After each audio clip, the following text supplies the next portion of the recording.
If your Toshiba Encore tablet powers on but nothing appears on the display, you're in the right place. We will troubleshoot boot problems, repair system files, and use recovery options to restore your device.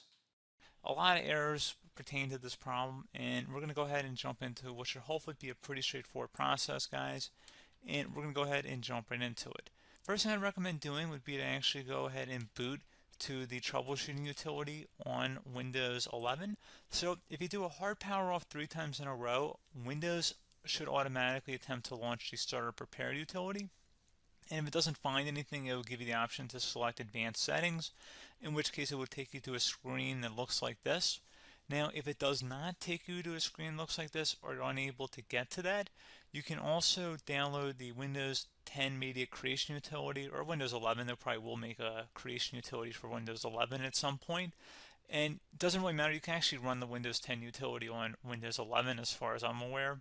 And you should be able to run the troubleshooting utilities built in within it. So you just would go ahead and download it to an ISO file and then burn it to a DVD or USB. It'd have to be about 4 gigabytes or more. It couldn't be a small USB flash drive, and it couldn't be a CD. It'd have to be a DVD.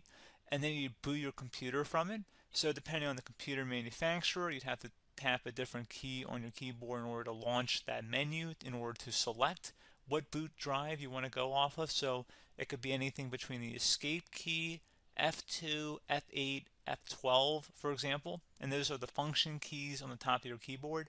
So you may have to just do a little bit of trial and error. Shouldn't take you more than a couple minutes. Googling it would probably be best before you even begin. But anyway, we're ready to go ahead and jump right into it.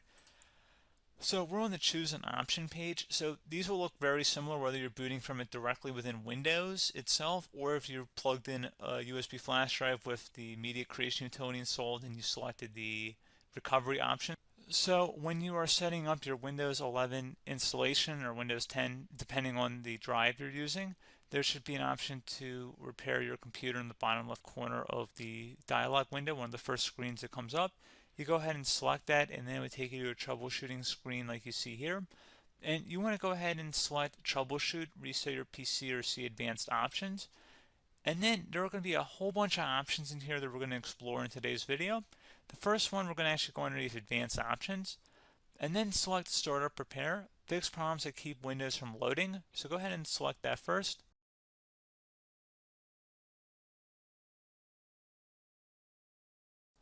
Okay, so you can see it could not repair our PC. That was our first option we could try. Something else, if we go back into advanced options here and then select troubleshoot, we're going to go underneath advanced options again. You can go ahead and actually access safe mode by selecting startup settings. And then if you select the restart button, you have the option on the screen select safe mode with networking, which will give you a key on the screen. It'll tell you which key to press to enter that. I believe it's the F7 key. It'll do that for you. I'm not going to go over that in today's tutorial because I don't really want to go into safe mode, but you're more than welcome to attempt that by going into here and then selecting restart. Again, it'll launch another screen. It'll say what key do you want to press, and it'll give you like 7 or 8 different options, and you want to select safe mode with networking. There's also an option for a command prompt too, but that's going to be something we're going to cover later in this video, and we don't even have to go through that in order to access it. So that's why I'm not going to really push for that, because unless you know exactly what's causing the problem, you probably don't need to go into safe mode. Unless you're trying to recover files, in which case then you definitely can go into safe mode, but we're trying to actually recover our computer here. So I hope that makes sense. Something else we can also try here as well would be to uninstall updates, remove recently installed quality or feature updates from Windows. So if you go ahead and select that, you can uninstall the latest quality updates, which generally is the more day-to-day updates. Feature updates are the less regularly released ones, like the big ones. I would equate it to service packs in like Windows 7 and Windows Vista and Windows XP. So larger updates that occur once or twice a year at most. And the quality updates are more just a regular update. So probably obviously depend, it'll take longer if you're going to try and uninstall the latest feature update versus quality update. And maybe you don't need to go back that far. So just giving you guys a couple of pointers with that. Something else you can also look at here, and we're going to jump into the command prompt in a little bit, but you can select System Restore, which will use a restore point recorded on your PC to restore Windows. And this is something I would highly recommend here, guys. So select Next. Assuming you have a restore point saved on your computer, you go ahead and select the most recently created one, and you'll select next, and then you'll select the drive. You shouldn't actually have to select the drive. You can scan for affected programs, but we're going to keep it all default here, and then we're going to select finish. So once started, system restore cannot be interrupted. Do you want to continue? I think we're going to select yes. I don't think we have anything better to do on our computer right now, so just give it a moment here to initialize. It will take a couple minutes to run, obviously depending on how large your hard drive is and how much is saved on the system restore point. So just give it a couple minutes here.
System has been restored successfully. We're going to go over a couple different methods in addition to that if that did not work. So I'm just going to pause the video and we're going to start back on the recovery screen that we started with. Okay, so a couple other things we can try here too. If you go back into Troubleshoot, you can select Reset Your PC, let you choose to keep or remove your personal files and then reinstalls Windows. You can select to keep my files, which will remove apps and settings but keeps your personal files. You can also select Remove Everything, which will remove all of your personal files, apps, and settings. So this is more of a factory reset, the second option here. First option, it should not delete all of your personal files. However, it will pretty much clear most of your programs, and keep in mind, there's no guarantee that your information, number one, is even still available and easily recoverable on your computer to the point that you actually would be able to recover anything. And the second point is that there's always a chance that it won't actually recover and it will just do a factory reset anyway. So there's no guarantee that actually would keep your files anyway. So I would recommend trying to get a recovery tool and backing that up first before selecting it anyway. But again, those are a couple different options. And then something else you can try here if you go back to the choose an option. Another option, if you go underneath choose an option and select troubleshoot, advanced options, and now select where it says command prompt.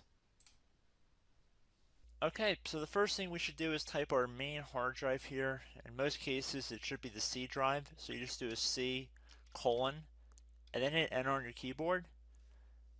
So once you're underneath the C drive, we're going to type in dir and then hit enter on your keyboard. It should have program files, users, and Windows all in there. That's how you know you're in the right directory.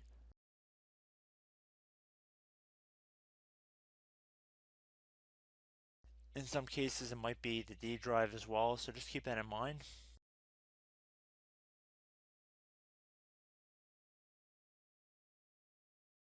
Next thing we're going to do is type in cd space / Windows / system 32 / config, and then you're going to hit enter on your keyboard.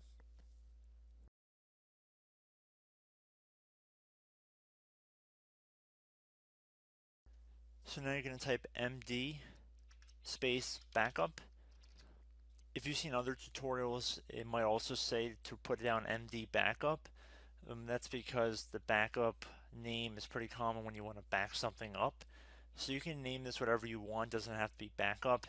So if you've already made a backup folder in the past, you could do backup 1, for example.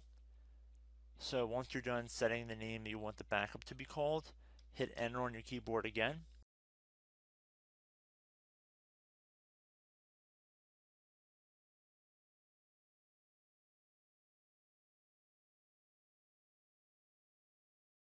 At this point, you want to type copy, C-O-P-Y, space. Then you want to do the star symbol above the 8 key. Then do a period or a dot, whatever you want to call it. Then another star sign, and then another space, and then type backup, and then hit enter on your keyboard.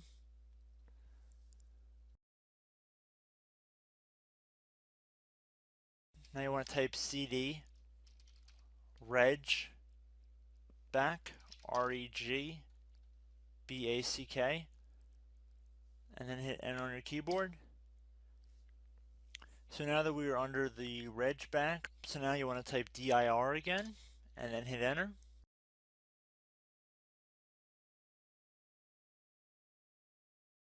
So now at this point we're going to type copy again. So copy, space, star sign, dot, another star sign, space, and then 2 dots. So we're going to type copy, space, star sign, dot, sign, star sign, dot, dot, and then hit enter on your keyboard again. So for overwrite, you want to overwrite all. So type A on your keyboard, so capital A, and then hit enter on your keyboard.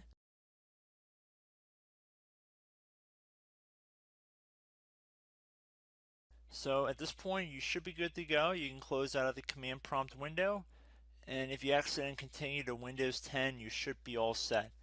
So I hope one of these 3 or 4 different methods we went through in this tutorial helped you guys out.